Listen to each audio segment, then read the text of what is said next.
Welcome back to my new video. Start करते हैं आज नया टॉपिक फेजोग्राफी। फेजोग्राफी का मतलब होता है कि जब हम एक से ज़्यादा वर्ड एक साथ लिखते हैं विदाउट लिफ्टिंग द पेन, उसको हम बोलते हैं फेजोग्राफी, जिसमें 2 वर्ड या 3 वर्ड या 4 वर्ड भी इंक्लूड हो सकते हैं। ठीक है, डेफिनेशन देख लेते हैं एक बार। Phraseography is the writing of 2 और more words together without lifting the pen. ठीक है, सेम वही चीज़ कि बिना पेन उठाए आप 2 से और 2 से ज़्यादा वर्ड एक साथ लिखें, उसको बोलते हैं फेजोग्राफी। एग्जाम्पल्स देखते हैं। आई थैंक यू, अब ये आपको बताया ही है मैंने ग्राम लोक्स में। थैंक और यू, आई, ये सारे ग्राम लोक्स हैं। ठीक है, आई थैंक यू लाइन से ऊपर बनेगा। With much, with much, much line से ऊपर जाता है, विच लाइन पे होता है और रिच थ्रू द लाइन जाता है। ठीक है, इनका भी ध्यान रखना है। With which, with each. ठीक है, ये ऐसे बन जाएंगे। अब क्या है कि जो आपका लाइन से ऊपर होगा वो आपको उसी फॉर्मेशन से बनाना है। जो लाइन पे है वो लाइन के ऊपर ही बनेगा और जो थ्रू द लाइन है वो थ्रू द लाइन ही जाएगा, मतलब लाइन से नीचे जाएगा। ठीक है, ये आपको ध्यान रखनी पड़ेंगी ये सारी चीज़ें कि जो भी था इनका थोड़ा सा नीचे कर दिया ताकि क्लियरली विजिबल हो। ठीक है, ये एग्जाम्पल्स थे कि आपको वर्ड कैसे जोड़नी है।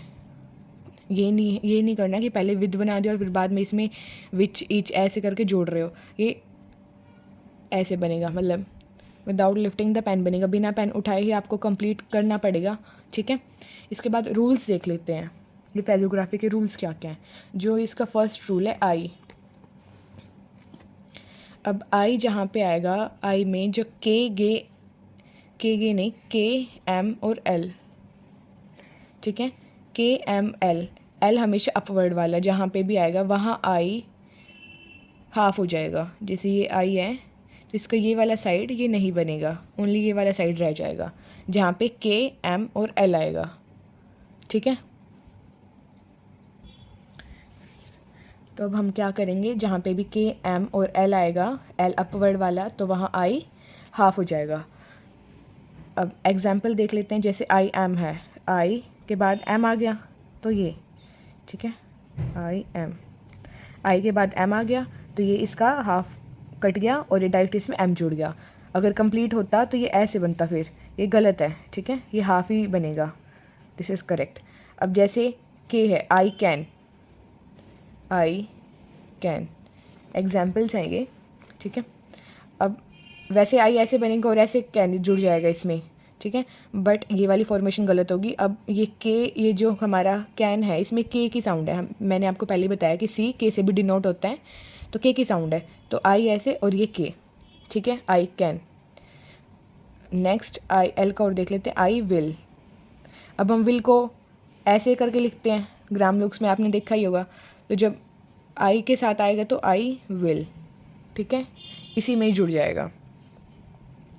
ये आपने देख लिया। आई का रूल आपको समझ में आ गया होगा कि आई के बाद अगर के एम और एल अपवर्ड वाला है तो आई हाफ हो जाएगा। ठीक है, अब सेकंड रूल देखते हैं। सेकंड रूल है इसका एच। अब जो एच है, अगर वो अकेला है, स्टैंडिंग अलोन और स्टार्टिंग में बिगनिंग, ठीक है, तो हमेशा डाउनवर्ड एच बनेगा। ये डाउनवर्ड एच, 2 टाइप के एच देखे थे हमने, यहाँ बना देती हूँ, एक ऐसे और एक ऐसे। लेकिन अगर एच अकेला खड़ा है कहीं पे भी, अगर सिंपल एच की बात हो रही है, ही की बात हो रही है, तो डाउनवर्ड एच बनेगा। और किसी भी वर्ड के स्टार्टिंग में अगर एच आ जाता है, ठीक है, एच वाला वर्ड आ जाता है तो हमेशा डाउनवर्ड एच बनेगा। इन 2 फॉर्म में हमेशा डाउनवर्ड एच बनेगा। ठीक है, जैसे एग्जाम्पल में हम ले लेते हैं ही मे, और ये ही, ये मे। ठीक है, he should know, he through the line जाएगा, शुड नो। ठीक है, ऐसे बनेगा। उसके बाद देख लेते हैं मिडल ऑफ द फ्रेज। अगर कोई भी एच किसी भी फ्रेज के बीच में है तो वो छोटे से इससे डिनोट होगा। ठीक है, ऐसे स्ट्रेट डैश से डिनोट होगा ये, अगर कोई भी H middle of the phrase है। एग्जाम्पल्स देख लेते हैं, यहाँ लिख देती हूँ। इफ़ ही शुड नो,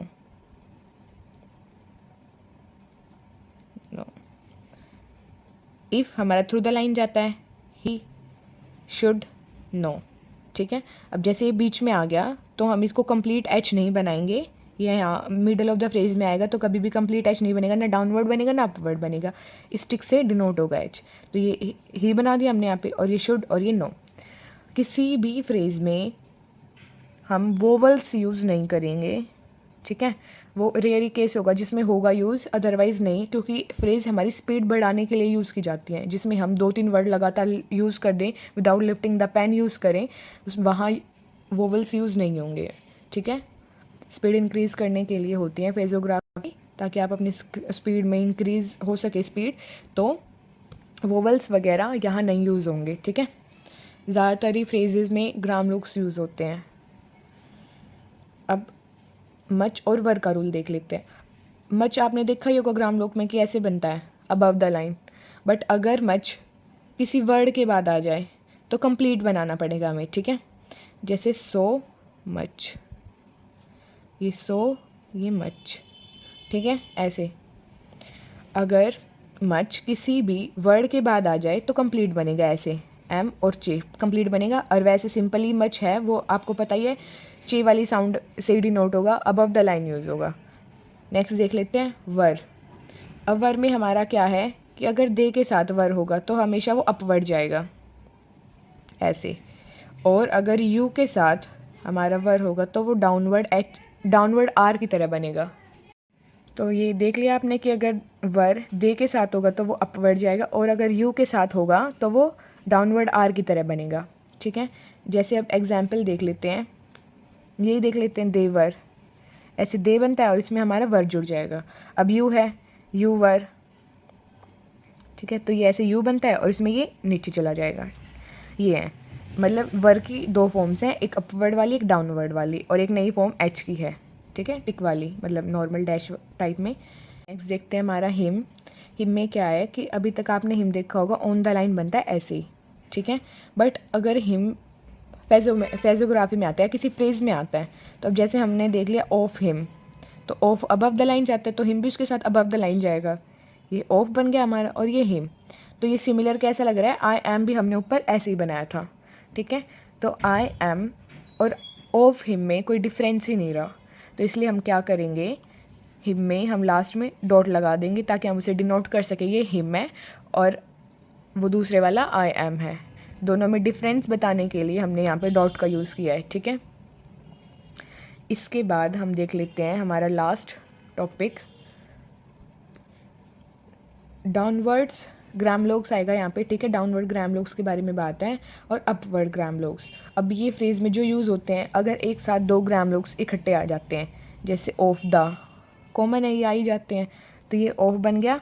और द वैसे हमारा डॉट से डिनोट होता है, ऐसे डॉट मैंने आपको बताया था ग्राम लोग्स में, बट अगर ऐसे है तो इसके अपोजिट में ही चला जाएगा। ठीक है, अब जैसे अपवर्ड वाले हैं जो ऑफ है, जैसे अपवर्ड की तरफ बनता है। ठीक है, एंड द हो गया, ये एंड और ये द। ठीक है, शुड, द। ठीक है, ये हमारा शुड और ये द। समझ गए होगे कि जो भी हमारे अपवर्ड या डाउनवर्ड, मतलब जितने भी हमारे ग्राम लोग से, अगर उनके साथ अगर द आता है तो हम द को टिक से डिनोट करेंगे। जिस भी साइड में हमारा फर्स्ट ग्राम लोग होगा उसके अपोजिट साइड में हम उसको ही सेम वैसा ही एक टिक दे देंगे जिससे हम द को डिनोट करेंगे। ठीक है, जैसे हैव द, ये हैव बनते हैं और ये हमारा द। ठीक है, ऐसे ये डाउनवर्ड वाले भी, जैसे बियॉन्ड द, अपवर्ड वाले मतलब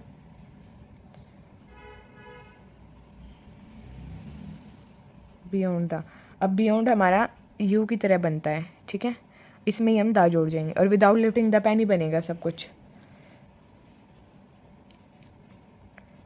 वट, सॉरी, वट द, ये वट और ये द। ठीक है, इसमें मतलब जो डाउनवर्ड वाली फॉर्म में बनेंगे उनका द का साइन अपवर्ड की तरफ जाएगा, और जो अपवर्ड में है उनका अपवर्ड की तरफ, जो डाउन में उनका डाउन की तरफ। ठीक है, समझ में आ गया होगा आपको एग्जाम्पल देखने से कि कैसे बनेंगे।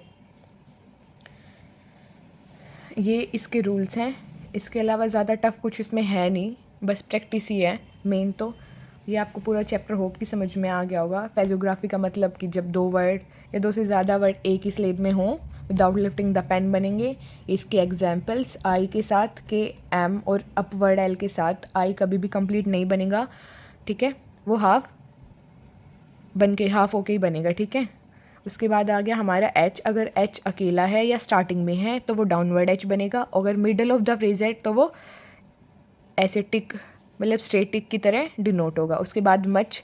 अगर मच से पहले कोई वर्ड है तो मच कंप्लीट बनेगा, एम और चे, अदरवाइज ग्रामलोक्स वाला ही बनेगा। वर के साथ अगर दे के साथ वर्ड है तो अपवर्ड, अगर यू के साथ वर्ड है तो डाउनवर्ड आर की तरह बनेगा।